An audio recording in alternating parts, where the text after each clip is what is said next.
तो नमस्कार भाइयों, आज हम वापस आ चुके हैं अपने chapter acids bases and salts में। और आज हम कर रहे होंगे इसका लेक्चर नंबर 2। तो लेक्चर नंबर 2 का हमारा टॉपिक है बेसिक इंट्रोडक्शन, मतलब वही बेसिक इंट्रोडक्शन जो हम हमारे लास्ट लेक्चर तक कर रहे थे। हमारे लास्ट लेक्चर में हमने एक एक्टिविटी अच्छे से और डेप्थ में समझी थी, और साथ में इंडिकेटर्स के बारे में भी हमने समझा था कि इंडिकेटर्स क्या होते हैं। आज हम ऑल्फैक्टरी इंडिकेटर्स के बारे में थोड़ा पढ़ रहे होंगे कि ऑल्फैक्टरी इंडिकेटर्स क्या होते हैं। ठीक है, तो चलो स्टार्ट करते हैं। लेकिन स्टार्ट करने से पहले, ऑल्फैक्टरी इंडिकेटर्स समझने से पहले आप एक बार इसकी एक छोटी सी डेफिनेशन लिख लो या सुन लो, जो कि आपके बोर्ड्स के एग्जाम में काम आएगी। क्या है वो definition? These substances change their order or smell in the presence of acidic or basic solution. Acidic या बेसिक सॉल्यूशन के प्रेजेंस में ऑल्फैक्टरी इंडिकेटर्स जो होते हैं वो अपना ऑर्डर चेंज कर लेते हैं। देखो ध्यान से, olfactory indicators change their order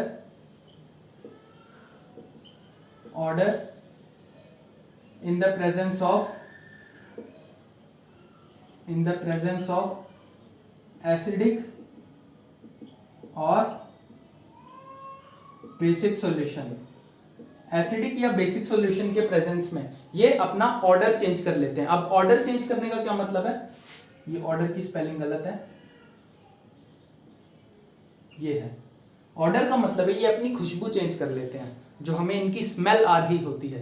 ठीक है, वो अपनी स्मेल चेंज कर लेते हैं। अगर मैं ऑल्फैक्टरी इंडिकेटर्स के ऊपर एसिड डालूंगा तो इनकी स्मेल कुछ अलग होगी, और अगर मैं इनके ऊपर बेस डालूंगा तो इनकी स्मेल कुछ अलग होगी। ठीक है, तो बस यही ये करते हैं। इससे पहले जो नॉर्मल वाले इंडिकेटर्स थे वो अपना कलर चेंज करके शो करते थे कि कौन सा सॉल्यूशन एसिडिक इन नेचर है और कौन सा सॉल्यूशन बेसिक इन नेचर है। लेकिन ऑल्फैक्टरी इंडिकेटर्स जो होते हैं वो चेंज इन स्मेल या चेंज इन ऑर्डर करके इंडिकेट करते हैं कि कौन सा सॉल्यूशन हमारा एसिडिक है और कौन सा सॉल्यूशन हमारा बेसिक है। ठीक है, तो ये हो गया। अब अगर मैं कुछ एग्जांपल्स लूं ऑल्फैक्टरी इंडिकेटर्स के, हम 2 एग्जांपल ले सकते हैं, बल्कि 3 ले सकते हैं जो हमारी एनसीईआरटी में प्रेजेंट है। कौन कौन से हैं वो एग्जांपल? एक है ऑनियन,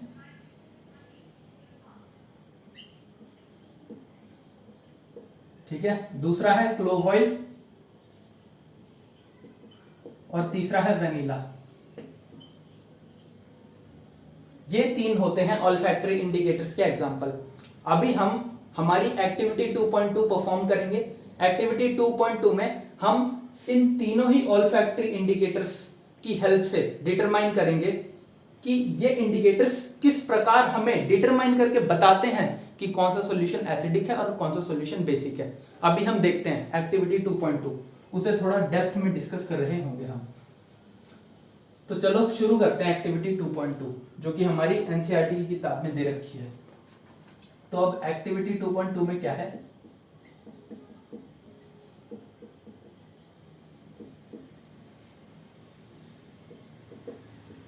पहले हम चेक करेंगे कि ऑनियन जो होता है हमारा वो किस प्रकार अपना ऑर्डर चेंज करता है एसिडिक या बेसिक सॉल्यूशन की प्रेजेंस में। पहले हम बात करते हैं ऑनियन की। ठीक है, पहले हम बात करेंगे ऑनियन की।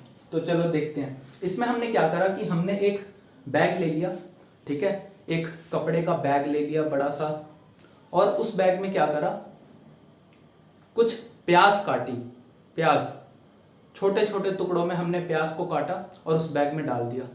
ठीक है, अब साथ में हमने एक वाइट कलर का कपड़ा ले लिया, या कपड़ा चाहे किसी भी कलर का हो, कोई फर्क नहीं पड़ता। एक बार को व्हाइट ले लेते हैं तो ज्यादा अच्छा लगता है। ठीक है, व्हाइट कलर का हमने कपड़ा ले लिया जिसकी विड्थ मेरी इन 2 उंगलियों के बराबर थी, और मान लो इतना ही लंबा था, मेरी 2 उंगलियों के बराबर ही लंबा था वो कपड़ा। इस तरह के मैंने 2 कपड़े काट लिए जिसकी लेंथ और विड्थ मेरी इन 2 उंगलियों के बराबर थी। तो 2 कपड़े मैंने ले लिए इस प्रकार के। अब इन्हें भी मैंने उस बैग में डाल दिया, उस कपड़े के बैग में डाल दिया। ठीक है, उस कपड़े के बैग में मैंने छोटी छोटी कटी हुई ऑनियंस डाली, प्याज डाली, और फिर मैंने उसमें कटे हुए 2 कपड़े जिसकी लेंथ और विड्थ मेरी इन 2 उंगलियों के बराबर थी, वो दोनों डाल दिया।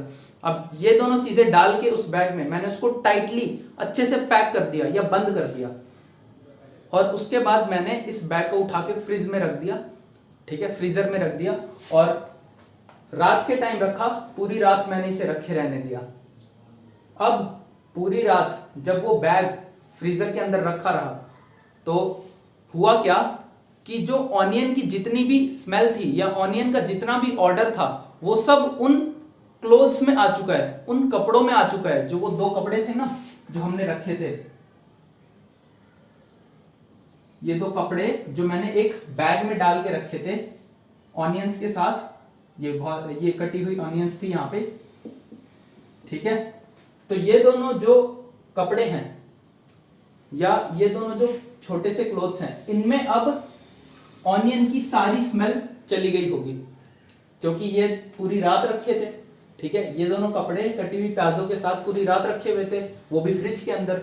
तो जो भी ऑनियंस का ऑर्डर था वो सारा ऑर्डर अब इन क्लोथ्स में भी आ चुका है, और इसका हम वेरिफिकेशन भी कर सकते हैं। अब हम सुबह उस बैग को निकालते हैं और उस बैग में से जब हम इन कपड़ों को निकाल के इनका ऑर्डर देखेंगे या इनको हम जब स्मेल करके देखेंगे तो इनकी जो खुशबू आएगी या इनका जो स्मेल होगा वो ऑनियन जैसा ही मिलेगा हमें, ठीक है।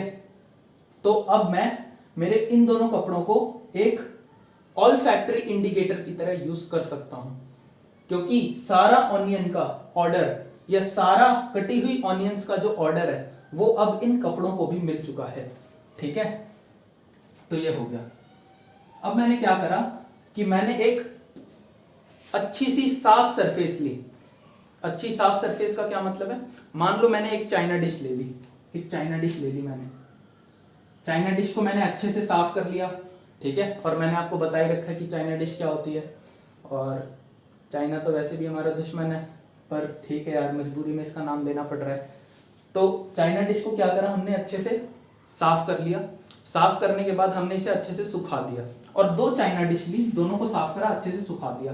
अब एक कपड़ा मैंने इसके ऊपर रखा और एक कपड़ा मैंने इसके ऊपर रखा। वो जो 2 कपड़े थे इनकी जो स्मेल थी वो ऑनियन जैसी हो गई थी अब, या ऑनियन का जो ऑर्डर है वो अब इन कपड़ों को मिल चुका था। तो अब जब मैं इनमें से एक कपड़े में मैं डाइल्यूट HCl डालता हूं, इनमें से जो एक कपड़ा है, एक कपड़े में मैं डाइल्यूट HCl डालता हूं 2-3 बूंद, और इस कपड़े में मैं डाइल्यूट NaOH डालूंगा 2-3 बूंद। इसमें डाइल्यूट HCl डालता हूं और इसमें मैं डाइल्यूट NaOH डालता हूं 2-3 बूंद दोनों में, ठीक है। अच्छा, अब आप लोग सोचेंगे भैया आप तो कह रहे हो कि ऑनियन हमारा ऑल्फैक्टरी इंडिकेटर है, लेकिन आप तो इन कपड़ों को ऑल्फैक्टरी इंडिकेटर की तरह यूज कर रहे हो। तो मैं बोलूंगा यार, ऑनियन ने अपनी ऑल्फैक्टरी इंडिकेटर वाली प्रॉपर्टी इन कपड़ों को दे दिया ना। हमने पूरी रात जब ऑनियन को इन कपड़ों के साथ पैक करके रखा तो ऑनियन ने अपनी ऑल्फैक्टरी इंडिकेटर वाली सारी प्रॉपर्टी या जो उसकी स्मेल है वो सब इन दोनों कपड़ों को दे दी है। इसलिए अब मैं ऑनियन की जगह इन दोनों कपड़ों को ऑल्फैक्टरी इंडिकेटर की तरह यूज कर रहा हूं, ठीक है। तो इसमें मैंने डाइल्यूट HCl के 2-3 बूंद डाले, इसमें डाइल्यूट NaOH के 2-3 बूंद डाले। अब मैं क्या करता हूं कि अब इस कपड़े को उठा के मैं अच्छे से साफ कर लेता हूं पानी से, ठीक है। और इस कपड़े को भी मैं उठा के साफ कर लेता हूं। दोनों कपड़ों को उठा के मैंने साफ कर दिया। साफ करने के बाद ये मान लो ये कपड़ा 1, ये कपड़ा 2, ये फर्स्ट क्लॉथ, ये सेकंड क्लॉथ। साफ करने के बाद मैं दोबारा मेरे जो फर्स्ट कपड़ा था और जो मेरा सेकंड कपड़ा था, इन दोनों के मैं ऑर्डर चेक करूंगा या इन दोनों की मैं स्मेल चेक करूंगा कि इन दोनों की स्मेल किस प्रकार की होगी, और उस स्मेल के हिसाब से जो जो भी मुझे ऑब्जर्वेशंस मिलेंगे उन्हें मैं एक टेबल में लिख लूंगा, ठीक है। अभी ऑब्जर्वेशंस के बारे में हम थोड़ी देर बाद बात कर रहे होंगे, लेकिन पहले आप एक बार को ये तो समझ गए ना कि हम कर क्या रहे हैं। बाकी हम इन दोनों कपड़ों को फिर धोने के बाद दोबारा इनका ऑर्डर चेक करेंगे और फिर उसके हिसाब से अपनी ऑब्जर्वेशंस लिख रहे होंगे, ठीक है। और ऑब्जर्वेशंस की बात अभी हम थोड़ी देर में करेंगे। तो ये हो गई ऑनियन की बात। अब ऑनियन के बाद हम आते हैं वेनिला एसेंस पे, जो हमारा दूसरा ऑल्फैक्टरी इंडिकेटर का एग्जांपल था, वेनिला एसेंस।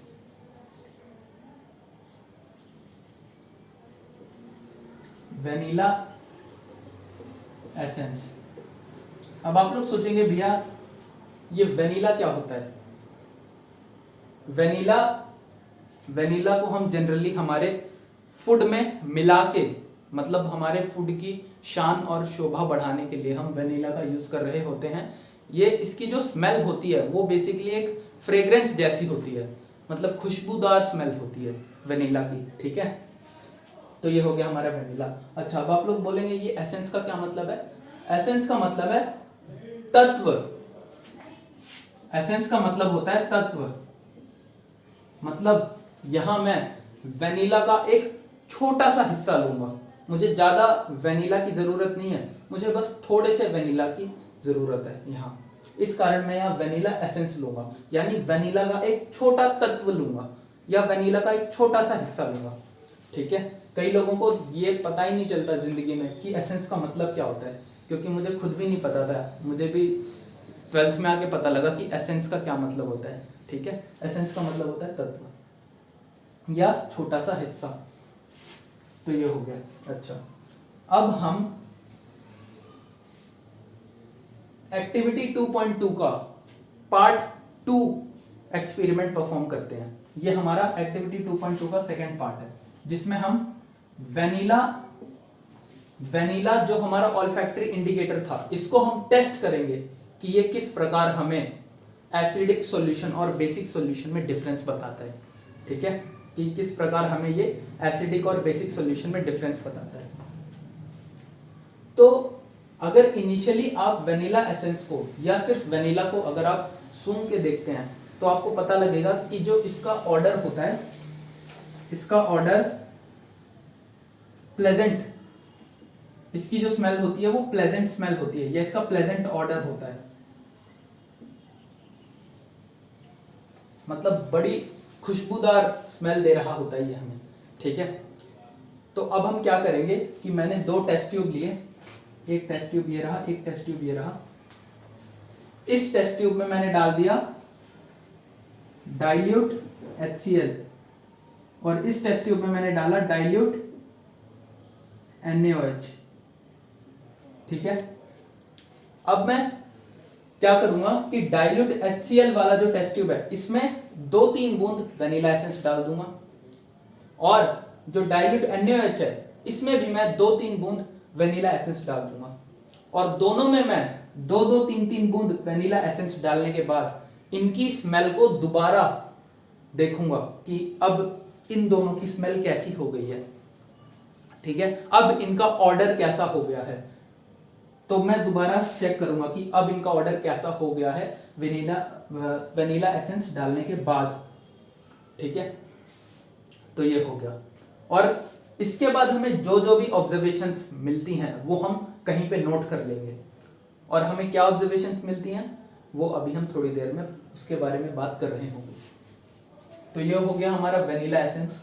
अब हम आते हैं एक्टिविटी 2.2 के पार्ट 3 में। पार्ट 3 में हम किसको टेस्ट करेंगे? हम इस बार टेस्ट कर रहे होंगे क्लोव ऑयल को। अच्छा, यहाँ पे एक चीज और नोट कर लेना कि वेनिला की जो खुशबू होती है वो कैसी होती है? प्लेजेंट होती है, मतलब बहुत अच्छी मीठी खुशबू होती है वेनिला की। तो हम ये भी कहते हैं कि वेनिला का जो कैरेक्टरिस्टिक ऑर्डर है, ठीक है, वेनिला का जो कैरेक्टरिस्टिक स्मेल है वो कैसा है? वो प्लेजेंट है। कैरेक्टरिस्टिक का क्या मतलब है? मतलब उसका कैरेक्टर, जनरली वेनिला का जो स्मेल होता है वो प्लेजेंट होता है। तो मैं वेनिला को ये भी कह सकता हूं कि वेनिला का जो कैरेक्टरिस्टिक स्मेल है वो प्लेजेंट ऑर्डर का है या प्लेजेंट स्मेल है, ठीक है। ये चीज नोट कर लेना। अच्छा, अब हम बात करते हैं क्लोव ऑयल की।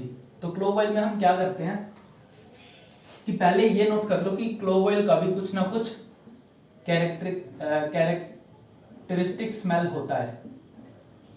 क्लोव ऑयल का भी कुछ ना कुछ स्मेल होता है कैरेक्टरिस्टिक। ये कैरेक्टरिस्टिक बोलना थोड़ा मुश्किल है। क्लोव ऑयल का भी कुछ ना कुछ स्मेल होता है। अब आप लोग सोचेंगे भैया कैसा होता है, आपने बताया कि वेनिला का जो कैरेक्टरिस्टिक स्मेल होता है वो प्लेजेंट होता है, तो क्लोव ऑयल का कैरेक्टरिस्टिक स्मेल कैसा होता है?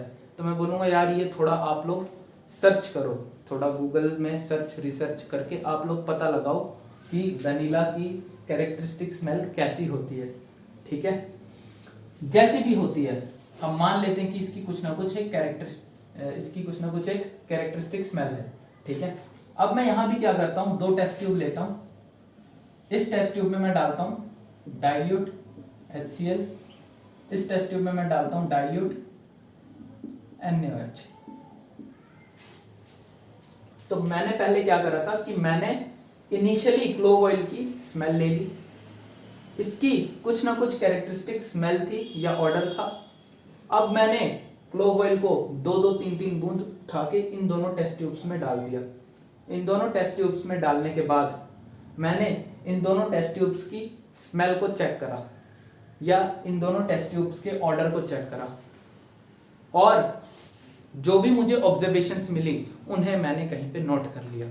ठीक है, तो ये अब हम एक्टिविटी 2.2 के तीनों पार्ट्स या तीनों जो छोटे छोटे इसके सब एक्सपेरिमेंट्स थे या सब एक्टिविटीज थी वो हम परफॉर्म कर चुके हैं। अब हम इनके ऑब्जर्वेशंस के बारे में बात करते हैं, इनका ऑब्जर्वेशन क्या है। ठीक है, अब इनके ऑब्जर्वेशंस के बारे में थोड़ी अच्छे से बात करते हैं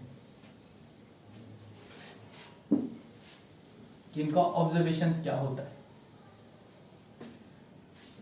तो चलो अब बात होगी ऑब्जर्वेशन की।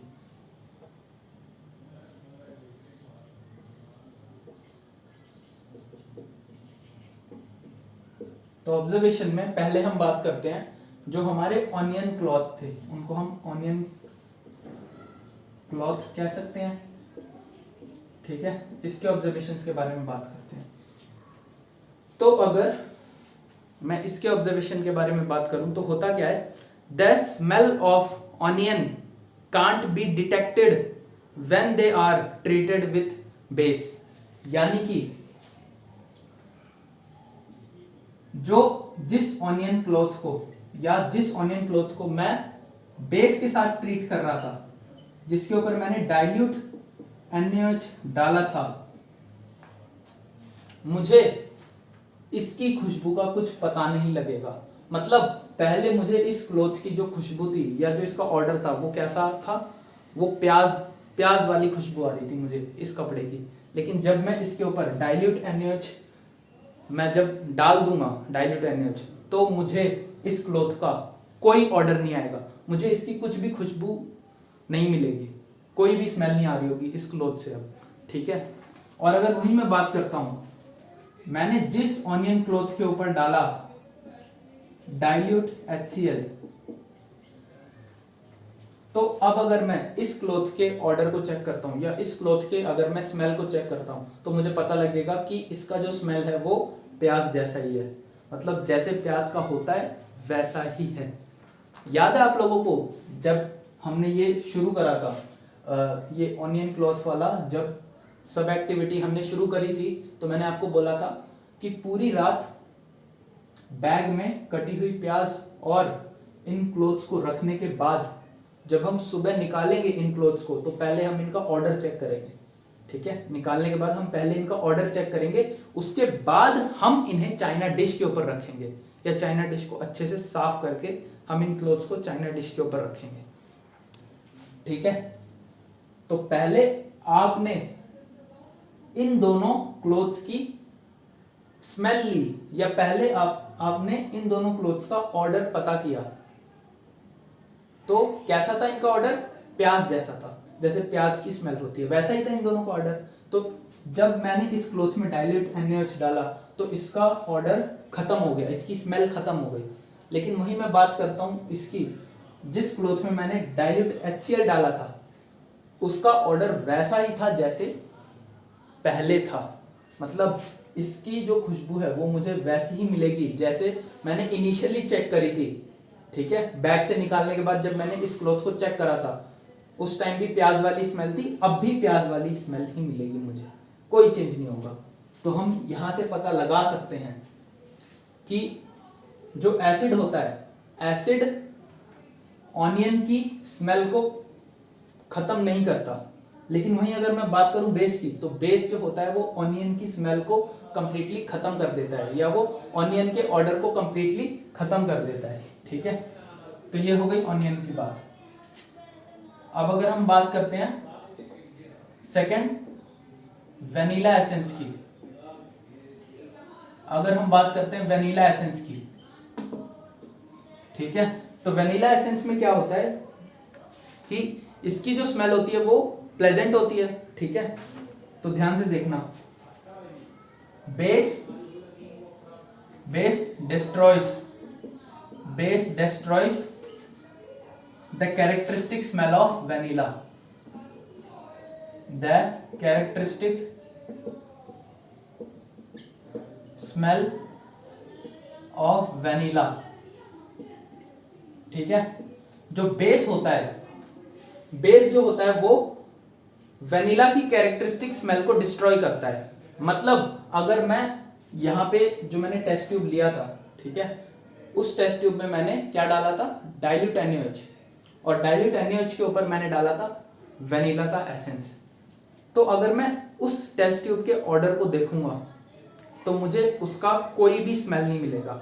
मतलब जो वेनिला का कैरेक्टरिस्टिक स्मेल था वो खत्म हो गया। बेस ने वेनिला की कैरेक्टरिस्टिक स्मेल को खत्म कर दिया। ठीक है, अब वहीं अगर मैं बात करता हूं, एसिड डज नॉट डिस्ट्रॉयज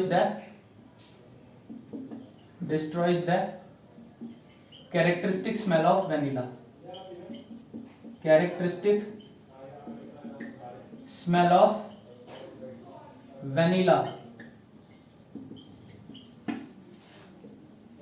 ठीक है, तो ये हो गया ऑब्जर्वेशन जो हमने वेनिला एसेंस की मदद से करा था। सब एक्टिविटी का जो सेकंड पार्ट था, ठीक है, उसमें हमने वेनिला एसेंस वाला जो एक्सपेरिमेंट करा था उसके ऑब्जर्वेशंस ये हैं। ठीक है, अब अगर हम बात करते हैं क्लोव ऑयल की, तो क्लोव ऑयल में क्या होता है, क्लोव ऑयल का मैं आपको सिंपली बता देता हूं। In acid the characteristic smell of clove oil remains the same. Acid के प्रेजेंस में जो क्लोव ऑयल की कैरेक्टरिस्टिक स्मेल होती है वो क्या रहती है, वही रहती है जो पहले थी। मतलब clove oil plus acid gives same characteristic smell.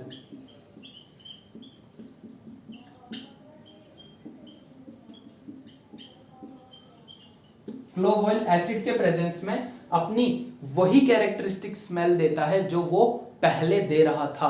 अब आप लोग सोचेंगे भैया ये कैरेक्टरिस्टिक स्मेल क्या है, क्लोव ऑयल की कैरेक्टरिस्टिक स्मेल तो बताओ आप। तो मैं बोलूंगा यार इसको आप सर्च करने की कोशिश करो, आप खुद ढूंढो कुछ चीजें। ठीक है, और अगर मैं वही बात करता हूं बेस की, तो जब मैं क्लोव ऑयल में बेस मिला देता हूं तो वो इसकी स्मेल को या इसकी कैरेक्टरिस्टिक स्मेल को वैनिश कर देता है, खत्म कर देता है। ठीक है, तो देखो हो क्या रहा है, यहां पर भी बेस ने ऑनियन की स्मेल को खत्म कर दिया। ठीक है, और यहां पे भी बेस ने ही वेनिला एसेंस की जो कैरेक्टरिस्टिक स्मेल होती है उसे खत्म कर दिया, और यहां भी बेस ने ही खत्म करा क्लोव ऑयल की कैरेक्टरिस्टिक स्मेल को। तो आप लोग देख पा रहे हो, ये याद करना काफी आसान है। हर बार जो बेस होता है, बेस ही ऑल्फैक्टरी इंडिकेटर की कैरेक्टरिस्टिक स्मेल को खत्म कर रहा है, एसिड नहीं कर पा रहा। एसिड जैसे था, मतलब एसिड जब हम ऑल्फैक्टरी इंडिकेटर्स में डाल रहे हैं तो जो उनकी स्मेल पहले थी वही उनकी स्मेल बाद में आ रही है। ठीक है, ये हमने नोट करा हमारे ऑब्जर्वेशंस में। तो एक्टिविटी 2.2 का ये फर्स्ट पार्ट या सब एक्टिविटी 1, सब एक्टिविटी 2, सब एक्टिविटी 3, ये तीनों हमने कर लिए अच्छे से परफॉर्म, और मैंने आपको इनके ऑब्जर्वेशंस भी बता दिए कि हमें क्या क्या देखने को मिला। तो आशा करता हूँ आपको ये लेक्चर बहुत अच्छे से समझ में आ गया होगा।